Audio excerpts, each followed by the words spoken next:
ان کو ڈنکی لگانے میں ملوث افغانستان کے شہری ہیں، افغان ایجنٹ اس میں شامل ہیں، کیا پتہ چل پایا ان سے متعلق؟ مزید ذرا آگاہ کیجئے۔ جی دیکھیں، جتنے بھی ہمارے ذرائع ہیں ان سے ہماری جتنی بھی اس حوالے سے بات ہوئی ہے تو ان کا یہ بتانا ہے کہ ان جتنی بھی غیر انسانی جو اسمگلنگ جو کرتے ہیں اس کا طریقہ کار یہ ہوتا ہے کہ ان کے جو ایک ایجنٹ ہوتا ہے وہ ایک گروپ یہاں پاکستان میں کام کرتا ہے اور ایک ایران میں کام کرتا ہے اور تیسرا جو اس کا گروپ ہوتا ہے وہ ترکی میں کام کرتا ہے۔ تو یہاں پر جتنے بھی پاکستان میں زیادہ تر ہوتے ہیں اس میں یہ بھی انکشاف ہوا ہے کہ اس میں افغان جو ایجنٹ ہوتے ہیں وہ بھی اس میں شامل ہوتے ہیں، جو کہ جب کوئی اگر یہاں سے ان کو نکال دیا جاتا ہے اور راستے میں ان کی ہلاکت ہو جاتی ہے تو وہ ایجنٹ جو ہوتے ہیں وہ پر یہاں سے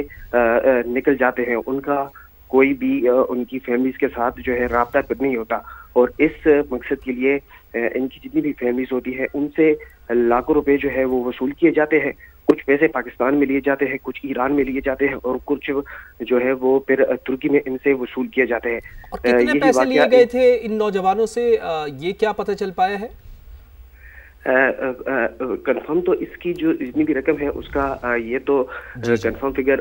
خاندانی جتنی بھی ذرائع ہے وہ یہ نہیں بتا رہے ہیں، لیکن ان کا صرف یہ بتانا ہے کہ پہلے اس میں جو ہے وہ تقریباً لاکھوں روپے ان سے وصول کیے گئے تھے، اور پھر جب یہ لوگ ایران پہنچے ہیں تو کچھ آدھے پیسے ان سے وہاں پر بھی وصول کیے گئے ہیں، اور ان کے ساتھ یہ بھی طے کیا جاتا ہے کہ جب یہ ترکی پہنچا دیے جاتے ہیں تو وہاں پر بھی کچھ پیسے ان سے جو ہے وہ وصول کیے جاتے ہیں۔ اچھا شہاب، اس حوالے سے میں بتائیے، ایجنٹس کے حوالے سے کچھ معلومات پہنچی ہیں آپ تک کہ ان کا تعلق کس علاقے سے تھا یا وہ کہاں سے بلانگ کرتے تھے؟ دیکھیں جی، یہ جو جتنے بھی ایجنٹس ہوتے ہیں یہ لوکل سطح پر یا تو پشاور میں بیٹھے جاتے ہیں اور یا مختلف علاقوں میں ان کے اپنے بندے ہوتے ہیں، لیکن ان دونوں نوجوانوں کے بارے میں جتنی بھی ہم نے تفصیلات دی ہے تو اس میں ابتدائی تفصیل میں ہمیں یہ معاملات سامنے آئے ہیں کہ احتشام سے جو ہے پشاور کا ایک ایجنٹ تھا جس کا یہ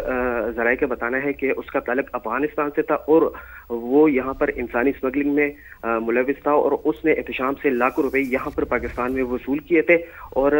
پھر جب وہ ایران پہنچا ہے تو احتشام نے اپنی فیملی کے ساتھ وہاں سے رابطہ کیا ہے اور کچھ رقم اس نے جو ہے وہاں پر بھی اس احتشام سے جو ہے وہ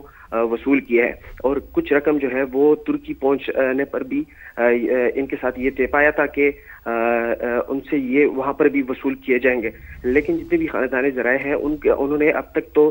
کسی ایجنٹ کا نام نہیں لیا، لیکن ان کا یہ ضرور بتانا ہے کہ ایجنٹ نے اس کے بعد اب تک ان کے ساتھ کسی قسم کا کوئی رابطہ نہیں کیا۔ اچھا، آپ نے کہا کہ یہ جو دو شہادتیں ہوئی ہیں، جو جاں بحق ہوئے ہیں،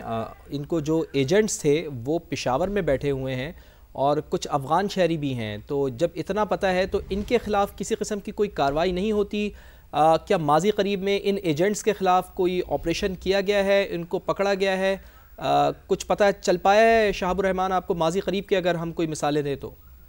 جی دیکھیے، بالکل اس کے خلاف ایف آئی اے ایک بڑا کریک ڈاؤن کرتا رہتا ہے، اور بڑی تعداد میں جو ہے ہیومن ٹریفکنگ میں ملوث جتنے بھی یہ ایجنٹس ہوتے ہیں ان کو پکڑا جاتا ہے، اور باقاعدہ طور پر ان کے ساتھ جتنی بھی قانونی کارروائی ہوتی ہے وہ عمل میں لائی جاتی ہے۔ لیکن اس میں یہ ایک ذرائع کا بتانا ہے کہ مختلف مقامات پر ایسے لوکل ایجنٹس بیٹھے ہوتے ہیں جن کا کوئی نہ تو آفس ہوتا ہے اور نہ ہی ان کے ساتھ کسی قسم کی کوئی، لیکن شہاب لاکھوں روپے انہوں نے وصول کیے ایجنٹس نے،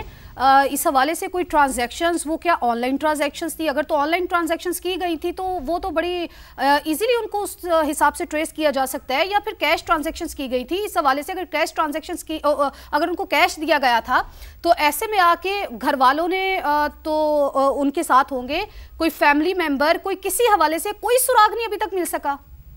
دیکھیے جی، بالکل اس کے لیے طریقہ کار ان کا یہ ہوتا ہے کہ یہ کوئی بھی آن لائن روٹ اس کے لیے استعمال نہیں کرتے، کیونکہ یہ غیر قانونی کام کرتے ہیں، تو یہ جتنے بھی سارا پیسہ ہوتا ہے وہ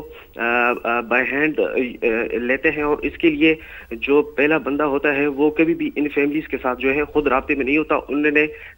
اس مقصد کے لیے سب ایجنٹس اپنے مقرر کیے ہوتے ہیں، اور باقاعدہ طور پر وہ سب ایجنٹس کے تھرو ان فیملیز کے ساتھ رابطے کرتے ہیں، اور تب بھی ان کے ساتھ جو ہے جتنی بھی یہ رقم کا